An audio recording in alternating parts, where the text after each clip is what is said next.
Então tá, gente. Bom dia, meu nome é Delberis, para quem me conhece, eu sou professor e diretor aqui do Departamento de Engenharia Elétrica. E deixa eu ficar aqui na frente da câmera, que é melhor. E a ideia desse ciclo de palestras é para que a gente possa fazer uma divulgação externa do nosso programa de pós-graduação, para atingir o maior número de alunos possível, mas também interna. A gente está num processo de fusão com o CETUC, Departamento de Engenharia Elétrica, CETUC. Então, a gente tem sentido... Pode entrar, fica à vontade. A gente está num processo de fusão com o CETUC, então, isso tem demandado a necessidade cada vez maior da gente estabelecer uma comunicação interna entre as ênfases, as áreas de concentração, para a gente promover o programa de pós-graduação. Além disso, né, eu tinha essa preocupação desse material ficar gravado para que os alunos ou candidatos que eventualmente não puderam participar ou não podem participar dessa reunião depois possam ter acesso a isso pelas nossas redes sociais. Tá? Então, vamos passar aqui. Eu não sei se o Walter já comentou com vocês sobre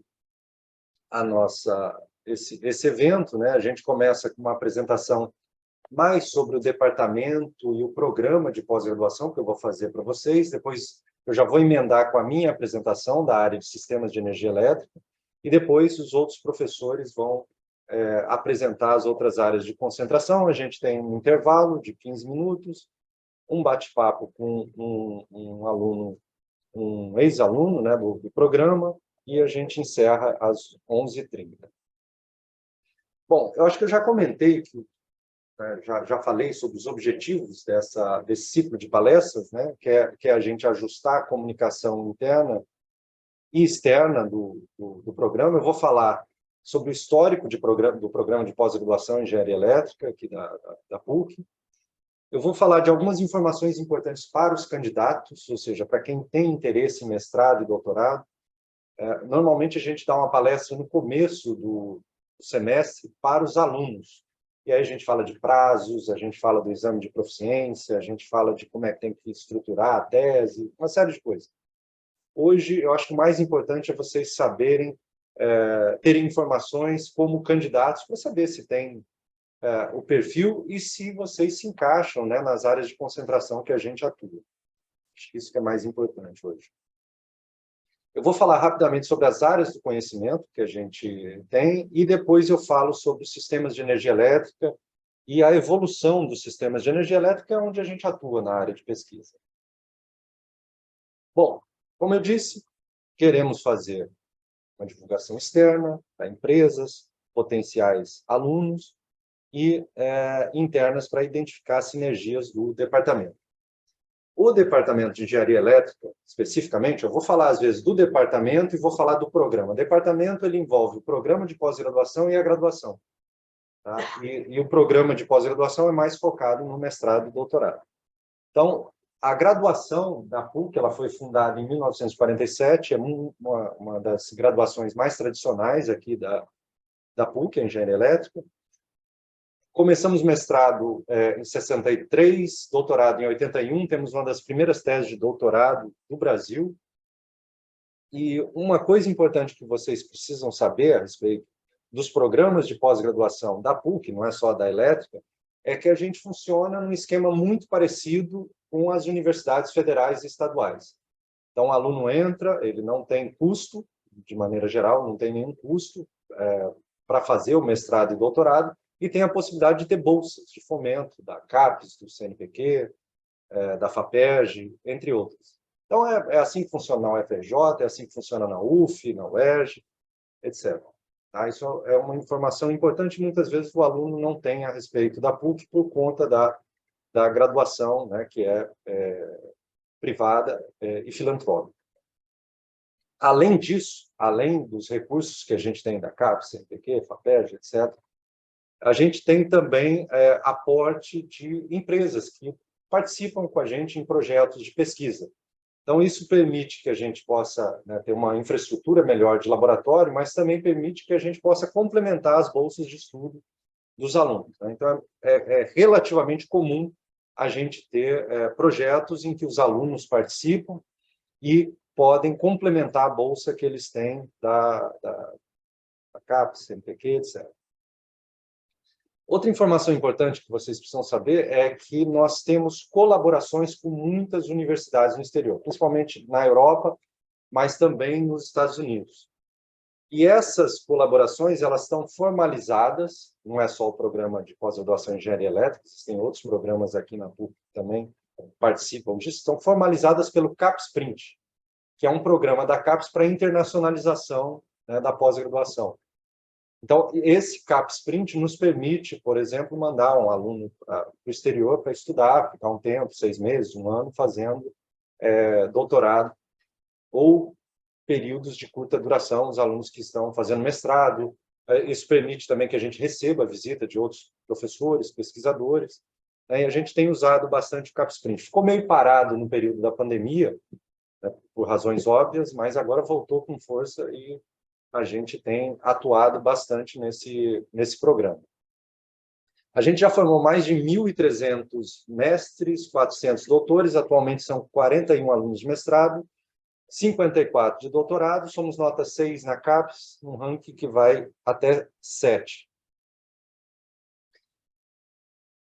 Outra coisa que eu acho importante que vocês saibam, né, nesse momento que vocês estão, de decidir para onde vão e se querem realmente fazer mestrado, é que a pós-graduação ela é indicada para alunos que querem estudar com profundidade científica, né, tanto mestrado como doutorado.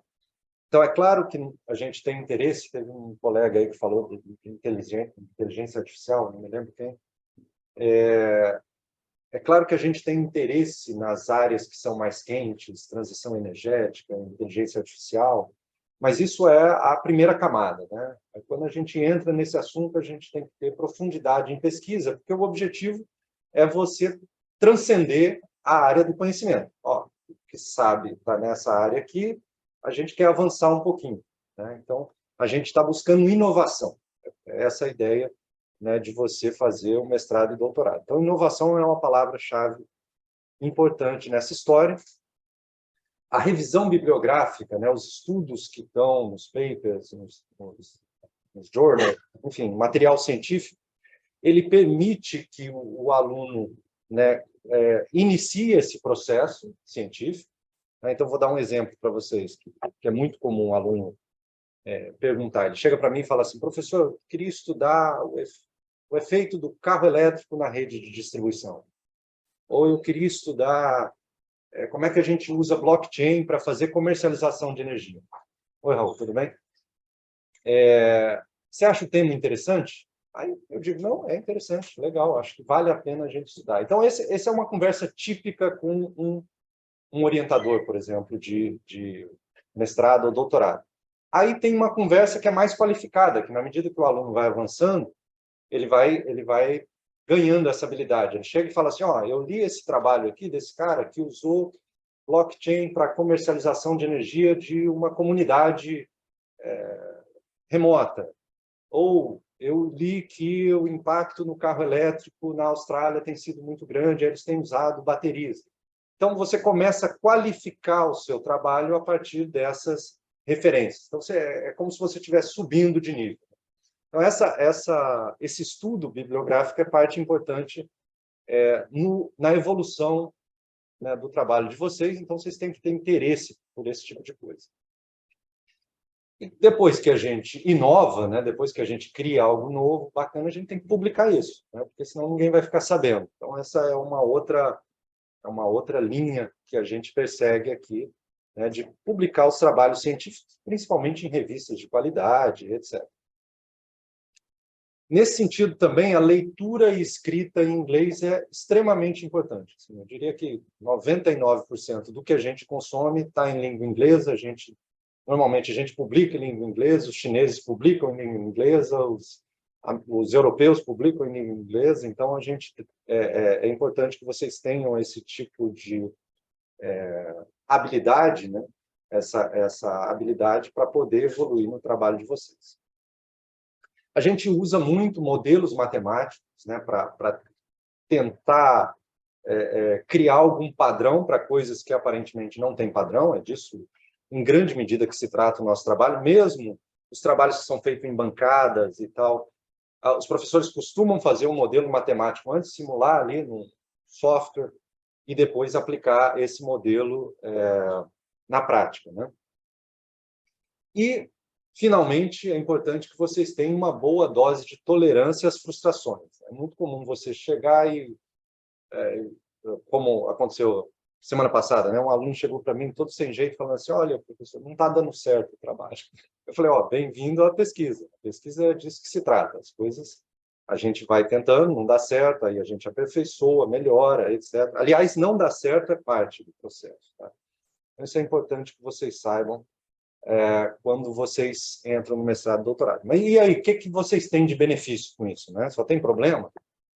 Eu vejo alguns benefícios importantes para o aluno que faz mestrado e doutorado. Um deles é identificar lacunas, né? Não só no âmbito científico, mas também nas empresas que vocês vão trabalhar, e que é uma habilidade cada vez mais desejada do profissional, né? De perceber, né, falhas em processos, de perceber possibilidades de melhora. E a maneira como a gente aborda cientificamente os problemas nos dá essa habilidade. Isso é muito bem padronizado na nossa área. Modelar problemas matematicamente, isso é uma outra habilidade que vocês acabam ganhando. Outro dia eu vi uma entrevista da Melinda Gates, a ex-mulher do Bill Gates, falando que quando eles decidiram casar, o Bill Gates foi para a lousa para tentar formular como é que seria o casamento e tal. Eu falei, ó, cabeça de cientista, esse cara.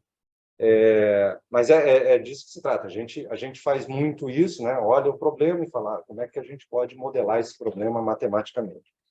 Essa é uma habilidade que vocês vão ganhar. Capacidade de se expressar com uma abordagem científica.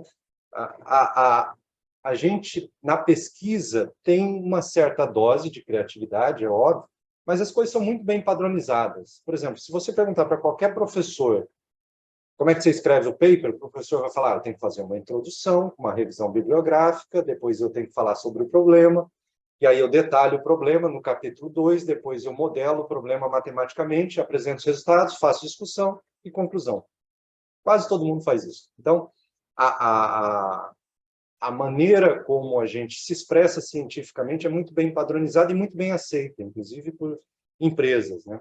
Passa muita credibilidade esse tipo de abordagem, que é uma coisa que o aluno de mestrado e doutorado ganha.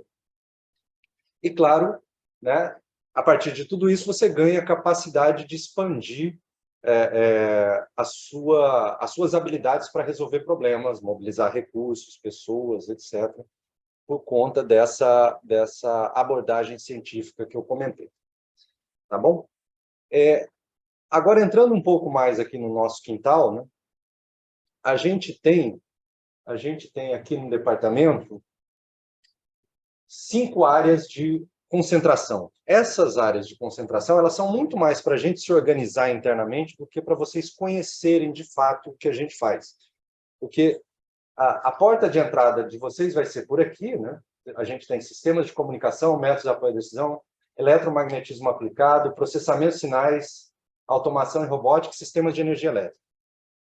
Então, vocês entram por ali, só que internamente a organização é bem diferente, né? A gente usa isso aqui muito mais para a gente não sobrecarregar muito uma área com o aluno, pela quantidade limitada que a gente tem de professores, e para o aluno ter uma ideia dos trabalhos que a gente faz.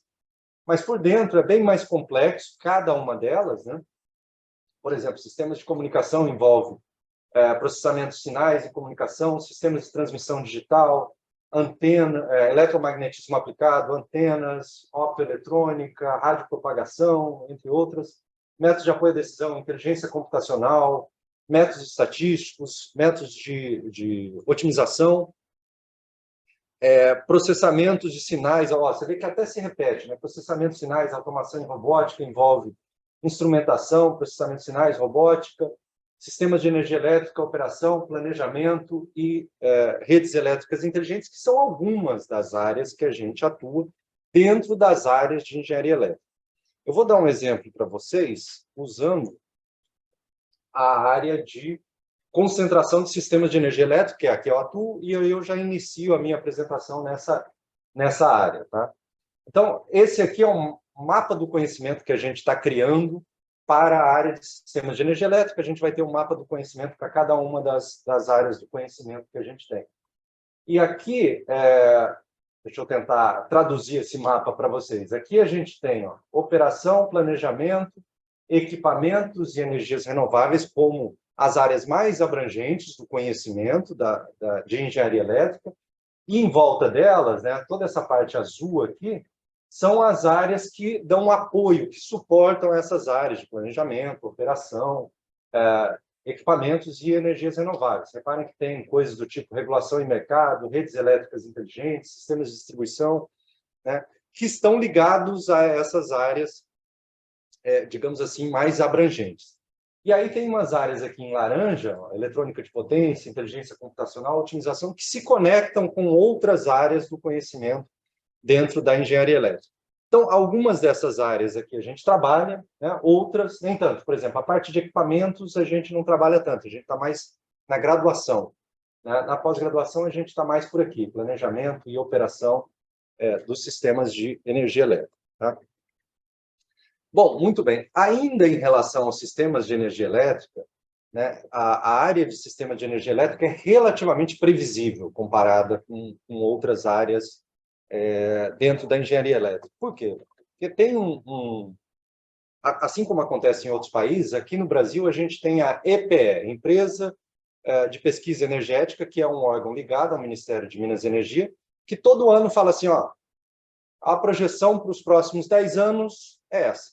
Todo ano eles fazem esse tipo de estudo, então isso dá muita previsibilidade para a gente olhar para frente e falar, essa área vai ser interessante de estudar, porque a EPE está fazendo essas indicações. Então, no nosso caso, né, dos sistemas de energia elétrica, a gente tem a previsão do crescimento das diferentes fontes de energia elétrica para os próximos 10 anos. Né?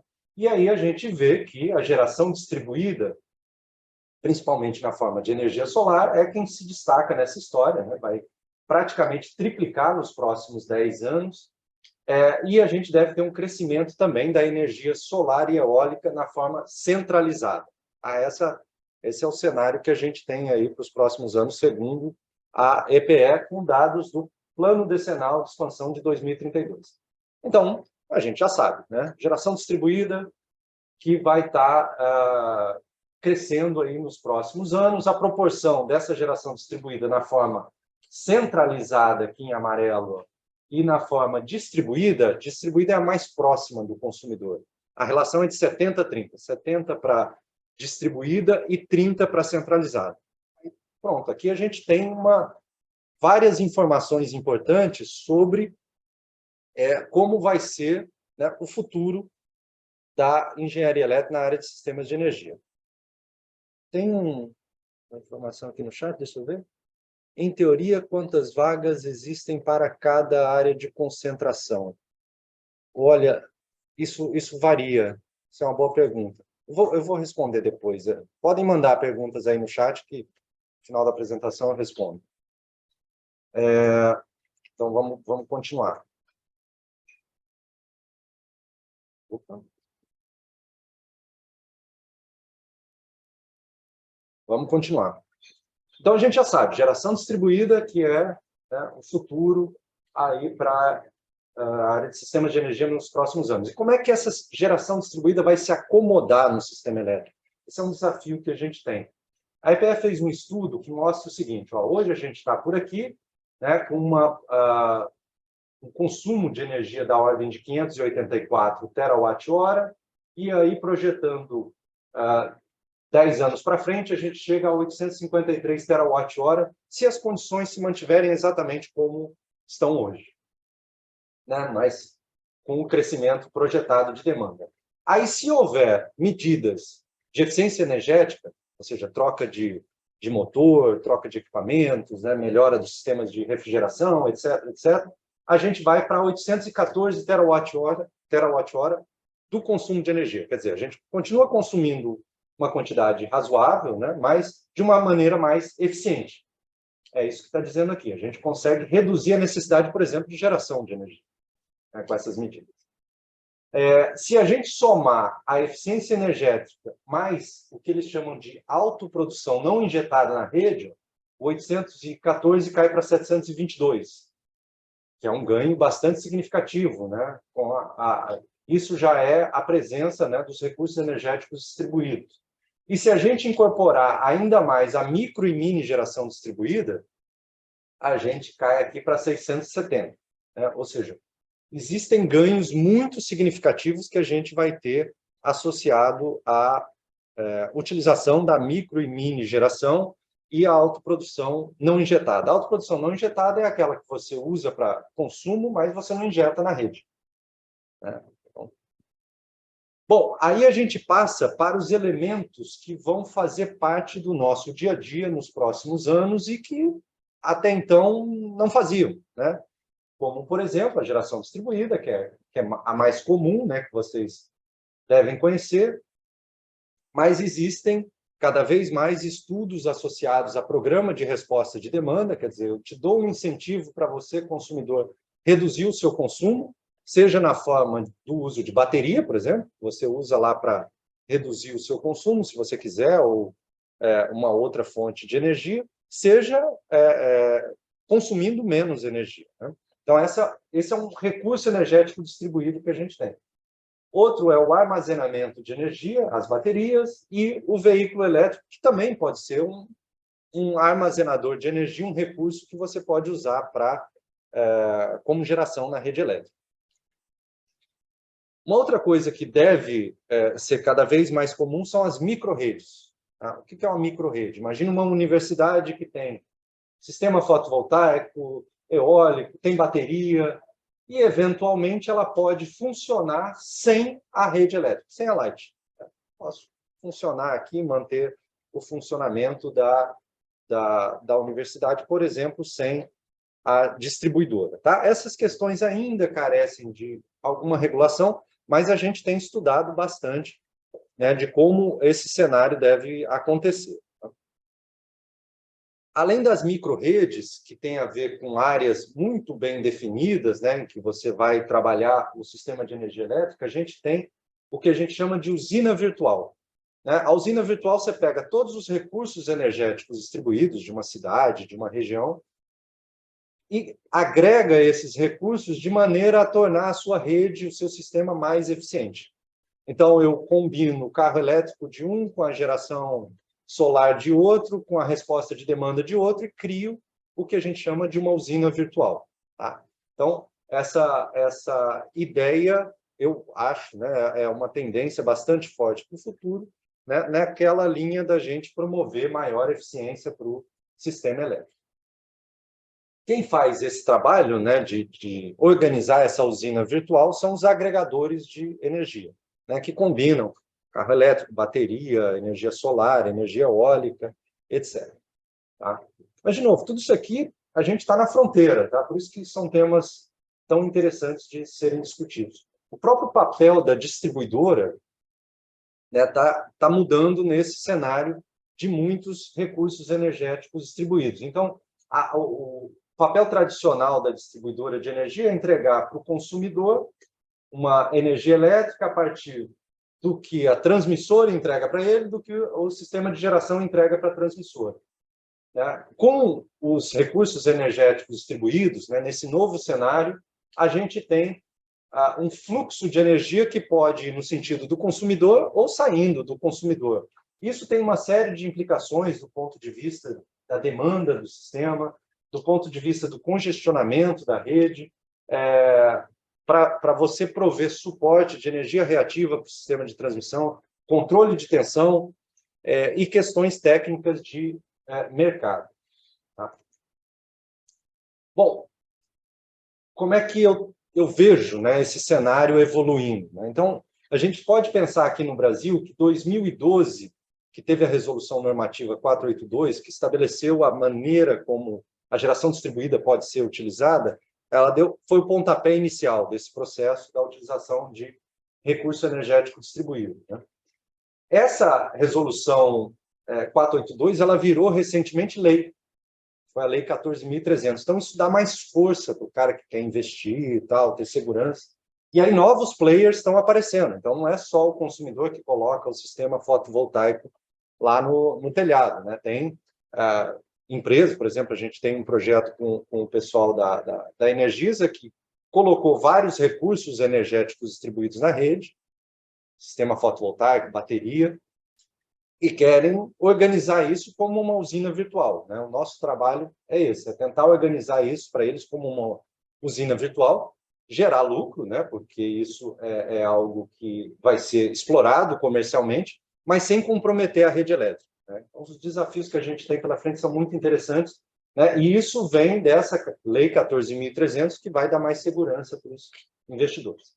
Então, o futuro que eu vejo é esses recursos energéticos distribuídos operando de maneira coordenada, seja com inteligência artificial, sejam com modelos computacionais, de métodos de apoio à decisão, o que quer que seja, né? E eu vejo como grandes possibilidades para a gente entrar nesse tipo de arranjo de mercado que está aparecendo. Eu vou parar por aqui, porque na semana que vem, quinta-feira, lá no RDC, tem a continuação, a parte 2 dessa apresentação, não quero tomar muito tempo aqui, e aí eu vou falar sobre várias aplicações, inclusive essa que eu comentei com vocês, dos recursos energéticos distribuídos na rede elétrica. A apresentação vai ser quinta, eu acho que às 9 da manhã, vai ter transmissão online, então quem quiser pode se inscrever, procura aí ECOA PUC-Rio Transição Energética. É um evento sobre transição energética, acho que vai ser quarta, quinta e sexta, e aí eu vou falar sobre, né, a evolução desses recursos energéticos distribuídos na rede elétrica. Agora eu passo, quem vai ser o próximo? É você mesmo? Sim. Então tá. Então é isso, gente. Com relação, alguém falou sobre o número de candidatos por área de concentração. A gente não tem esse número preciso, mas eu posso estimar que eu diria que normalmente são, em média, tá, gente? Entram aí de 6 a 10 candidatos por área de concentração. Mais ou menos isso? Pelo menos na área de sistema de energia elétrica. Mas não tem um limite delimitado para cada área? Não, então, não tem, porque isso varia de acordo com a demanda que a gente já tem. Então, os professores que já têm muita orientação, normalmente eles falam, olha, esse semestre eu não devo pegar muitos alunos.